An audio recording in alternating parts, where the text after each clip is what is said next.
બ્રિજની દુર્ઘટના બને છે, કેટલાય લોકો મૃત્યુ પામે છે ભાજપની લાપરવાહીના કારણે. આખા ગુજરાતમાં ભાજપ પ્રત્યે રોષ છે. ભાજપ ભ્રષ્ટાચારની ચરમસીમાએ પહોંચી ગયું છે. રોડ, રસ્તા, ગટર, પાણી આ વ્યવસ્થાઓથી લોકો ત્રાહિમામ પોકારી ચૂક્યા છે. ત્યારે ભાજપ આ બધા મુદ્દાને ભટકાવવા માટે ચેલેન્જ રમી રહ્યું છે.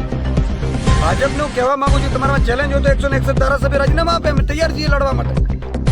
પણ તમે વિસાવદરની જનતાને હું કહેવા માંગુ છું કે ગોપાલ ઇટાલિયાજી રાજીનામું નથી આપવાના.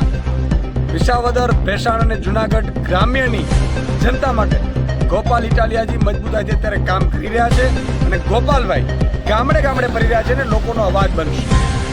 ગોપાલભાઈના રાજીનામાની વાત જ નથી થઈ. ભાજપ ખોટું ભ્રમ ફેલાવે છે.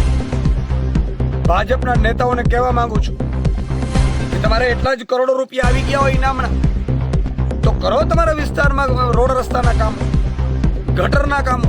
તમે એ કામ નથી કરી શક્યા. લોકો તમારાથી ત્રાહિમામ પોકારી ગયા છે. લોકો એવું કહી રહ્યા છે કે વિસાવદર વાળી કરવી છે.